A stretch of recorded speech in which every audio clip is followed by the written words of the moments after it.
Qu'est-ce que tu répondrais à une personne qui dirait que ton prophète a copié l'Ancien Testament et le Nouveau Testament pour écrire le Coran? Est-ce que la charia est vraiment ce que les gens pensent être? Et si ce n'est pas le cas, qu'est-ce que la charia? Parce que je ne voulais vraiment pas devenir musulman. Je ne voulais vraiment pas, même après avoir vu tous les arguments, tous les faits, je ne voulais toujours pas devenir musulman. Mais au bout du compte, j'ai fini par le devenir.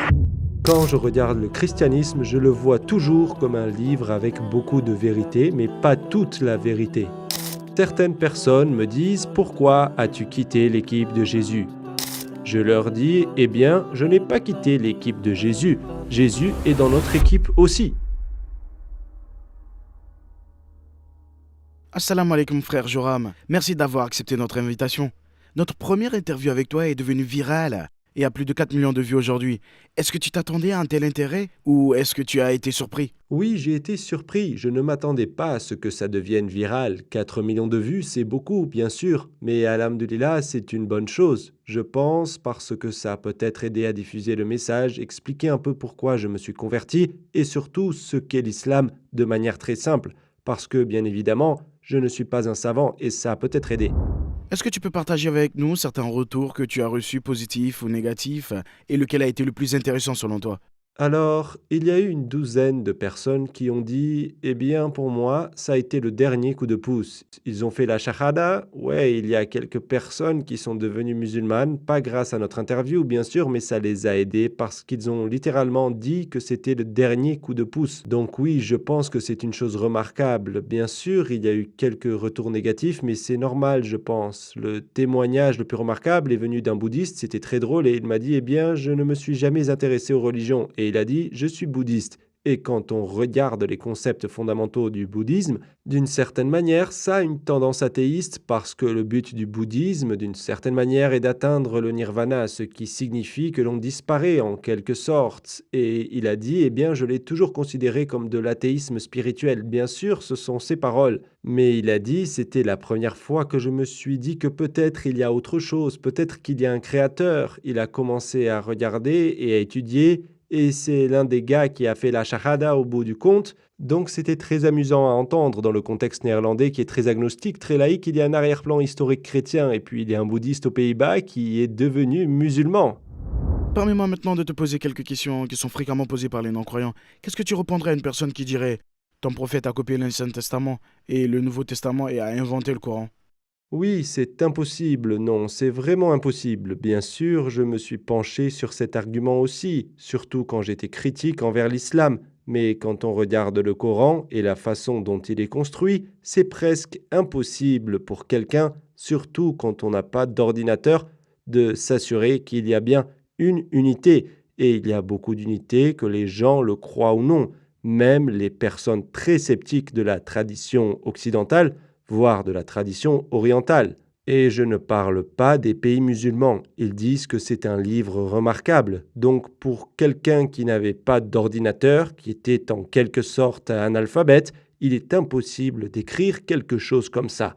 S'il l'a fait, c'est un miracle en soi. Même si on revient aux personnes qui disent qu'il a copié ou des choses de ce genre, le Nouveau Testament, par exemple, n'existait pas encore. Il n'y avait pas de Nouveau Testament, il n'était pas traduit en arabe. Et s'il était vraiment analphabète, comment est-ce qu'il aurait pu savoir? S'il y avait peut-être 2 ou 3 personnes qui lui racontaient des histoires sur le christianisme, il y a tellement de choses théologiques profondes dans le Coran, ça ne peut pas être en rapport avec le christianisme, c'est impossible. Car encore une fois, il n'y avait pas de Nouveau Testament à l'époque, donc il ne pouvait pas le copier du tout. C'était impossible. Je vois toujours en fait, quand je regarde le christianisme, je le vois toujours comme un livre avec beaucoup de vérité, mais pas toute la vérité. Donc lorsque je regarde par exemple l'Ancien Testament, le Nouveau Testament et le Coran, et je les mets côte à côte, c'est comme un puzzle, où il y a des choses qui manquent, et les choses ont un peu été changées dans l'Ancien Testament et le Nouveau Testament. Et quand l'islam est arrivé avec le Coran, il a corrigé les 2 premières révélations, pour ainsi dire, donc ça a complété ma religion. Et c'est bien sûr dans le Coran lui-même. Aujourd'hui, j'ai complété votre religion. Aussi, lorsqu'on regarde ça d'un point de vue théologique, même du point de vue du christianisme, en tant qu'ancien chrétien, bien sûr, je pense que ça compte. Donc, c'est vrai. Et la partie de Jésus, Issa, il est bien sûr dans le christianisme une personne très centrale. Il est presque le personnage central, mais il n'est pas absent dans l'islam. Parce que certaines personnes me disent « Pourquoi as-tu quitté l'équipe de Jésus ?» On m'a posé vraiment la question. Et je leur dis, eh bien, je n'ai pas quitté l'équipe de Jésus, Jésus est aussi dans notre équipe. Mais pour beaucoup de chrétiens, c'est très difficile d'accepter qu'après Jésus, il y a eu quelqu'un d'autre. Et si les gens acceptent ça, alors c'est très facile pour eux de devenir musulmans. En général, ils ne pensent qu'à des punitions très sévères, comme celles qu'ils voient dans les médias. La charia est-elle vraiment ce que les gens pensent être? Et si ce n'est pas le cas, qu'est-ce que la charia? Bien sûr, je ne suis pas un savant, mais ce que je sais, eh bien, quand je me suis informé sur la charia, ce qu'il disait, c'est une doctrine de devoir religieux. Et c'est très vaste. Ça concerne les vêtements, ça concerne la nourriture, ça concerne la prière, ça concerne le commerce, ça touche à tout. Et bien sûr, il y a cette petite partie qui est liée à la justice pénale. Mais en Occident, et c'est lié à la propagande, qui, comme on en a déjà parlé, remonte au XVIe et XVIIe siècle, mais jusqu'à aujourd'hui, les gens continuent de dire, eh bien, la charia, c'est ceci, c'est cela. Non, ce n'est pas la charia. C'est une très très petite partie de la charia. C'est parce que l'islam est un concept holistique. Il ne parle donc pas seulement de la voix du cœur. C'est une religion pratique. Elle est vraiment adaptée à la vie ici sur Terre, dans la dunya. Ça veut dire qu'on doit parler de tous ces aspects, tous ces segments de la dunya également, et la justice pénale en fait partie. Beaucoup de personnes en Occident me disent souvent, ils ne punissent pas vraiment les gens. On a des gens ici qui ont commis des viols, par exemple, ils ne passent qu'un an en prison. Un an. Et je peux imaginer, en tant que père, si ma fille s'était faite violer, je ne veux pas que ce type soit puni qu'un an. Je veux une punition sévère, une vraie punition. Quand je regarde d'autres systèmes, bien sûr, il y a des punitions plus sévères.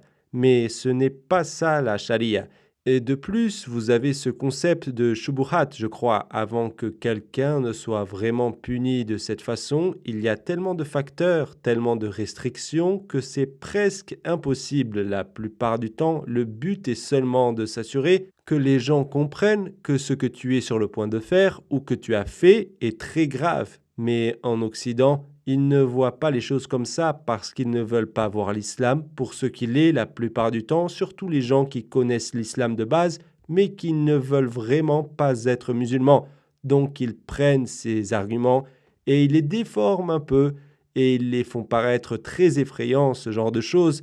Mais quand on regarde l'Empire ottoman, par exemple, ou la question de l'apostasie, parce que c'est une chose dont beaucoup de gens parlent, n'est-ce pas? Quand on est apostat, on se fait tuer, etc. Si tu compares ça, par exemple, à l'Amérique avant qu'elle ne devienne les États-Unis, il y a eu beaucoup de gens qui ont été tués là-bas parce qu'ils avaient quitté leur religion, parce que l'Église ou l'État leur avait dit « tu n'es pas un vrai chrétien » ou « nous avons des doutes ». Regardez l'Inquisition en Europe, ils ont tué tellement de gens, des milliers et des milliers de personnes. Et quand tu compares ça par exemple à l'Empire ottoman, au cours des 400 dernières années de l'Empire ottoman, seulement 3 personnes ont été punies de cette façon. 3. Et si l'on compare avec l'Occident, il y en a des milliers et des milliers, mais l'idée reste que l'islam fait peur et qu'il tue tout le monde. Et l'Occident est doux et gentil. Non, ce n'est pas la réalité, ce n'est pas factuel, ce n'est pas historique, c'est de la propagande. Donc, c'est un autre sujet, je pense. Ils disent aussi, pourquoi est-ce qu'on aurait besoin de lois divines pour gouverner de manière juste? Est-ce qu'on ne pourrait pas discerner le bien du mal nous-mêmes? Assalamu alaikum frères et sœurs, on a vu que 80% de notre public, y compris cette vidéo, n'est pas abonné à notre chaîne. Comme vous le savez, nous sommes une organisation à but non lucratif et les publicités sont désactivées sur nos vidéos. Vers l'éternité n'est pas seulement une chaîne YouTube, mais aussi une madrasa. Ici, on essaye de s'éduquer et éduquer les jeunes sur l'islam. Donc la seule raison pour laquelle on vous demande ça, c'est pour propager la vérité. Ça peut vous sembler un petit acte, mais Inch'Allah, il nous aidera à atteindre des millions de personnes. Maintenant, cliquons sur les boutons j'aime et s'abonner et marchons ensemble vers l'éternité. Pourquoi est-ce qu'on aurait besoin de lois divines pour gouverner de manière juste? Est-ce qu'on ne pourrait pas discerner le bien du mal nous-mêmes? Oui, c'est presque une question philosophique. Non, je ne pense pas que les gens puissent faire ça, parce que les gens sont très inconstants. Et quand on regarde l'histoire, et bien sûr, je suis un occidental, je vis en Occident, quand je regarde l'histoire de l'Ouest, l'époque où l'on pensait pouvoir se passer de divinité, d'un dieu, d'Allah, ça ne s'est pas très bien passé.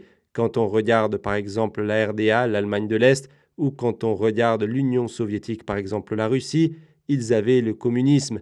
Et dans le communisme, la religion d'État était l'athéisme. Il y a eu beaucoup de oulémas qui ont été tués là-bas parce qu'ils étaient musulmans et qu'ils prêchaient la religion et la croyance en un seul Dieu. Ils ont été tués, massacrés de façon horrible. Mais aussi des moines chrétiens. Il y avait vraiment beaucoup de gens tués, donc si les gens disent « Eh bien, la religion cause toujours la violence », eh bien, regardez l'Union soviétique. Ils disaient explicitement ne pas être religieux. Et ils ont commis des crimes horribles. Plus de 20 millions de personnes de leur propre peuple ont été tuées, sans parler des autres. Même en Albanie, qui était un pays musulman bien sûr, quand ils étaient sous le régime communiste d'Enver Hoxha, il a tué beaucoup de gens. En Chine, en Corée du Nord, il y a tellement de contextes. Bien sûr, parfois les choses changent, heureusement. Mais si l'on se penche sur le concept de se gouverner tout seul, sans l'aide de Dieu, ça ne finit pas bien. Si l'on considère la Seconde Guerre mondiale, l'Allemagne nazie de 1939 à 1945, elle a pratiquement régné sur tout le continent européen. Il y a eu tellement de morts, il y avait même les personnes handicapées qui ont été massacrées de la manière la plus horrible qui soit, et ils avaient des règles dictées par un homme. Et donc, ça ne s'est pas très bien terminé pour ces gens, ce qui fait que je pense que la seule voie sûre pour que l'humanité soit guidée sur la bonne voie, pour que l'on puisse vivre en paix les uns avec les autres, et la voie et la guidance d'Allah, de Dieu. De nombreux non-musulmans en Occident pensent que l'islam enlève des libertés. Et nous savons qu'ils sont connus et fiers de ce monde de vie libérale. Est-ce que tu penses que ça peut apporter du bonheur à l'humanité ?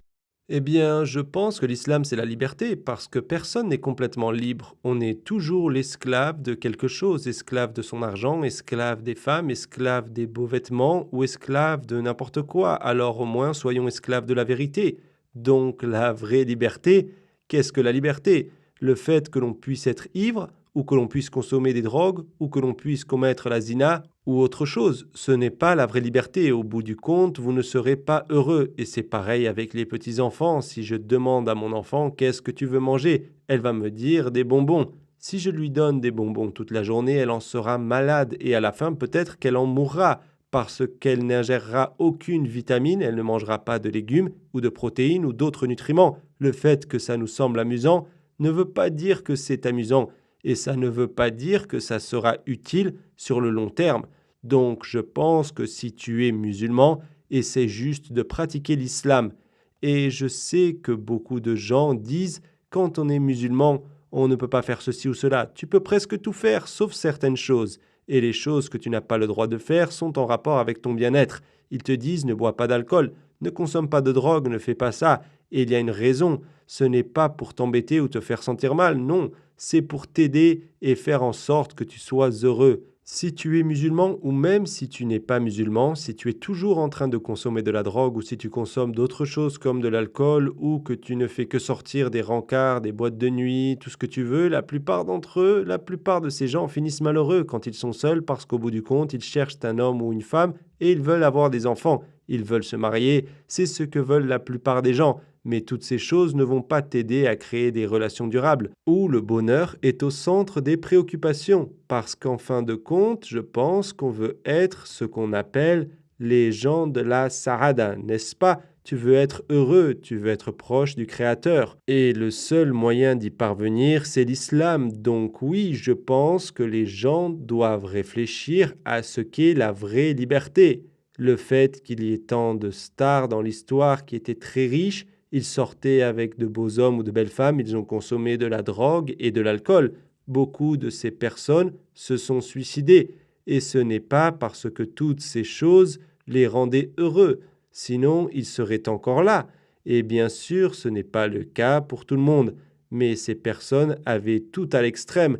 C'est ce que beaucoup de gens pensent. Si j'avais une liberté extrême, je ferais ceci et cela. Non, tu ne le feras pas. Et si tu le fais, tu ne finiras pas là où tu veux. Donc l'islam est un système équilibré et il te permet de faire presque tout à l'exception des choses qui te rendront malheureux au bout du compte. Donc suis les directives, si on peut dire ça comme ça, et ça fera de toi une personne plus heureuse. Et cette directive s'appelle l'islam. J'ai une dernière requête. Plus de 4 millions de personnes ont regardé ta première vidéo avec nous sur YouTube et presque autant de gens t'ont regardé sur Instagram. Parmi ces personnes, il y avait peut-être quelques milliers de non-musulmans. Je veux que tu regardes directement la caméra et que tu leur adresses que quelques mots. Ils ont peut-être quelques hésitations qui les empêchent d'embrasser l'islam. Qu'est-ce que tu aimerais leur dire Brièvement, s'il te plaît, pourquoi l'islam? Pourquoi ils ne doivent pas hésiter en regardant directement la caméra? Pour tous ceux qui ne sont pas encore musulmans ou qui hésitent, que vous soyez agnostique ou athée ou chrétien ou bouddhiste ou hindou ou autre, ça n'a pas d'importance. Je souhaite pour tous ces gens et pour toi aussi bien sûr l'islam. Non pas parce que je pense que tu sois une mauvaise personne ou quoi que ce soit d'autre. Je pense que c'est pareil pour la plupart des musulmans. Les musulmans ne pensent pas que tu sois une mauvaise personne. Ils veulent te transmettre l'islam. Mais seulement, comme je l'ai dit pendant l'entretien, l'islam m'a vraiment donné la paix du cœur et la paix de l'esprit. Et beaucoup de gens pensent qu'il est très difficile de devenir musulman. Je dois prier 5 fois, je ne peux pas faire ceci ou cela. Je sais par expérience que ce n'est pas si difficile. En fin de compte, ça m'a rendu plus heureux. Et si tu es vraiment dévoué, et si tu suis vraiment la vérité, et si c'est vraiment ce que tu crois, alors sache que tout sera très facile. Donc je suggère et conseille aux gens d'étudier l'islam. Étudiez-le objectivement. Ne regardez pas ce que font les musulmans. Regardez ce que le maître ultime Muhammad a fait, que la paix et la bénédiction soient sur lui. Et laissez-le d'une certaine manière vous convaincre de la vérité de l'islam. Donc, comment est-ce que l'islam va conquérir le cœur des gens dans le monde? Quel est selon toi le moyen d'y parvenir? Je pense que c'est la vérité avec un grand V. Je ne pense pas qu'on doit faire grand-chose. La seule chose que l'on doit faire, c'est de transmettre le message. Et je pense toujours, et c'est ce que l'on fait ici aussi dans notre musée qui ouvre bientôt, parce que c'est la vérité qui plaît aux gens. Lorsqu'une chose est vraie, on est attiré par cette vérité. C'est ce qui m'est arrivé aussi, parce que je ne voulais vraiment pas devenir musulman. Je ne voulais vraiment pas. Même après avoir vu tous les arguments, tous les faits, je ne voulais toujours pas devenir musulman, mais finalement j'ai fini par le devenir. C'était comme je l'ai dit au début, après avoir pris le Coran et quand il est tombé de l'armoire et qu'il disait dans la sourate 22, c'est la ayat 46, « Ce ne sont pas les yeux qui sont aveugles, mais les cœurs ». Et c'était vraiment ça mon problème. Je pense que c'est un problème pour beaucoup de gens en Occident parce que ce n'est pas le problème des yeux. Vous voyez les arguments si vous voulez vraiment voir les arguments. Si vous voulez voir les faits, vous n'avez qu'à regarder, ils sont là devant vous, donc il n'y a pas de problème avec vos yeux. Vous n'êtes pas aveugle, mais vous ne voulez pas, et ça c'est autre chose. C'est un problème du cœur, et c'est peut-être parce que vous ne voulez pas accepter le fait qu'il y a un créateur ou que vous ne voulez tout simplement pas être musulman ou peu importe. Il peut y avoir beaucoup d'arguments, mais ce n'est pas un problème du cerveau, ce n'est pas rationnellement. L'islam est très facile. C'est plutôt est-ce que tu as vraiment les pieds sur terre? Est-ce que tu es vraiment ouvert à recevoir le message? Donc, c'est un problème du cœur. De nos jours, les gens pensent surtout que les musulmans ont été vaincus et sont en retard. Si l'islam est la vérité, pourquoi est-ce que c'est le cas? Si tu vois l'islam, par exemple, comme le soleil qui brille là-haut, qui est beau, qu'on ne peut pas toucher, il est intouchable, et si nous, en tant que musulmans, on vit dans une cave, on ne peut pas dire où est l'islam? Où est l'islam? On ne voit pas l'islam. C'est parce qu'on est au sous-sol. On doit sortir de la cave, marcher dans le jardin, regarder le ciel, et là, on voit l'islam. Et c'est pareil aussi pour les autres personnes. Si c'est un jour nuageux, parce qu'ils ont cette vue nuageuse, ils ne voient pas. Ça ne veut pas dire qu'il n'y a pas d'islam. Le Créateur est là. L'islam est là. Il est là-haut, il est intouchable. C'est magnifique, peu importe ce que tu dis ou fais, il est toujours là. Donc l'islam n'a jamais été vaincu, il est toujours là. Et les musulmans ne vivent pas toujours comme des musulmans. C'est notre responsabilité. Je pense que si on vivait comme des musulmans, vous seriez encore au sommet parce qu'en fin de compte, vous étiez autrefois, bien sûr, en quelque sorte, la nation dominante du monde. Vous avez enseigné à beaucoup de gens, vous avez répandu la vérité. Mais à la fin, les gens ont commencé à se disputer, ont arrêté d'être de vrais musulmans d'une certaine façon. Bien sûr, c'est ainsi que le monde fonctionne. Puis quelqu'un d'autre arrive. C'est donc à nous de décider. Si on ne voit pas l'islam pour ce qu'il est et qu'on n'agit pas en conséquence, on ne peut pas se plaindre. Mais c'est notre propre responsabilité. Parce que je n'ai jamais vu, même quand j'étais un homme politique très anti-islam, je n'ai jamais vu l'islam comme quelque chose à plaindre. Je le voyais comme un danger à l'époque, mais je le respectais d'une certaine manière à cause du fait que je le voyais comme un danger. Mais aujourd'hui, je le vois comme la vérité ultime avec un grand V. Et c'est la plus belle chose qui soit. Donc, tu n'as pas à garder tes distances ou à t'éloigner à cause de l'islam. Non, sois fier, agis en conséquence, sois un vrai musulman. Si tu crois vraiment en un au-delà et que tu crois vraiment en un créateur, alors tu auras envie de tout faire pour cette religion, dans le sens le plus positif du terme, bien sûr. Donc, c'est ce que l'on doit faire. Et si on fait ça, vous renaîtrez de vos cendres. On sait que l'islamophobie est de plus en plus présente dans le monde. Comment penses-tu qu'on peut faire face à ce problème? Je pense qu'il y a deux façons de faire. La première est de vivre selon l'islam, faire preuve de bon akhlaq d'une certaine manière, et parce que la plupart des gens au début, dans l'ancien temps, pour ainsi dire, ils étaient tellement impressionnés par ce qu'ils voyaient. Quand on regarde par exemple l'Indonésie, les gens que les marchands ont rencontrés, et ils ne parlaient jamais de l'islam d'une manière qui laisserait penser que les autres devraient devenir musulmans, etc. Ils étaient simplement musulmans. Ils faisaient du commerce et les gens là-bas étaient encore hindous à l'époque. Ils ont dit « Waouh, qu'est-ce que c'est que ça ?» Ils ont ce concept magnifique, leur croyance en Dieu, etc. Ils sont propres, ils sont très honnêtes, c'est une belle chose. Et ils voulaient l'être aussi, et c'est pour ça qu'ils sont devenus musulmans. Donc il n'y a pas eu de prédication poussée ou quoi que ce soit d'autre. Ils se contentaient d'examiner l'akhlaq de ces premiers musulmans qui venaient visiter l'Indonésie pour commercer. Et je pense toujours que c'est le meilleur moyen. Si les gens voient toutes ces choses horribles à la télévision et qu'ils ont peur ou qu'ils sont ignorants ou quoi que ce soit, et ils voient le bon akhlaq des musulmans, ils se diront « Eh, ce que je vois à la télé, ce n'est pas la réalité. Quand je regarde les musulmans, c'est ça l'islam. » Et beaucoup de gens ne lisent pas le Coran, ils ne lisent pas les hadiths. Ils vous lisent et ils me lisent, alors soyons un livre ouvert et le meilleur livre qu'ils n'aient jamais lu. Je pense que c'est très important. Et bien sûr, l'autre partie est l'éducation. Montrer aux gens s'ils sont intéressés et qu'ils veulent en savoir plus. Alors il faut qu'il y ait bien évidemment de bonnes personnes pour leur montrer ce qu'est l'islam, expliquer les concepts fondamentaux de l'islam.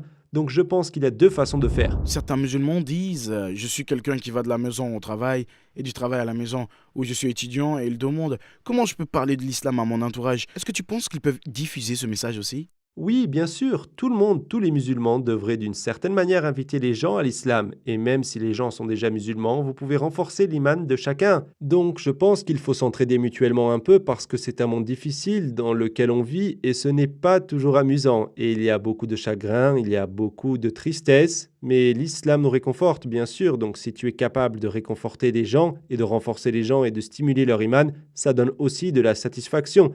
Parce que si j'ai un travail très ennuyeux, par exemple, je dois tamponner toute la journée, mais j'ai un collègue qui n'est pas musulman et il a quelques questions. Vous pouvez parler et c'est très enrichissant. Donc le fait que tu sois là à ce moment précis, à cette heure précise, a une raison. Donc personne n'est ici sans raison. Donc tant que tu te rends compte que tu as une fonction dans ce monde, tu es placé ici par la grâce d'Allah pour faire quelque chose. Eh bien, fais quelque chose et fais quelque chose pour la religion. Frère Joram, merci beaucoup pour ce beau deuxième entretien et je prie pour que tu serves cette Umrah jusqu'à ton dernier souffle. De même, Pour la deuxième fois, on a vraiment essayé de te faire transpirer, mais on n'a pas réussi. il fait froid. C'est peut-être parce que tu es un homme politique. Merci d'avoir été parmi nous. Merci à vous aussi. Ce fut un honneur encore une fois de participer à l'émission et je pense que vous faites un excellent travail. Et Inch'Allah, vous aiderez à répandre le vrai message de l'islam et montrer à tous ces gens, tous ces différents types de musulmans, noirs, blancs, vieux, jeunes, hommes, femmes, etc. Je pense donc que c'est une excellente chose ce que vous faites. Vous avez de la chance.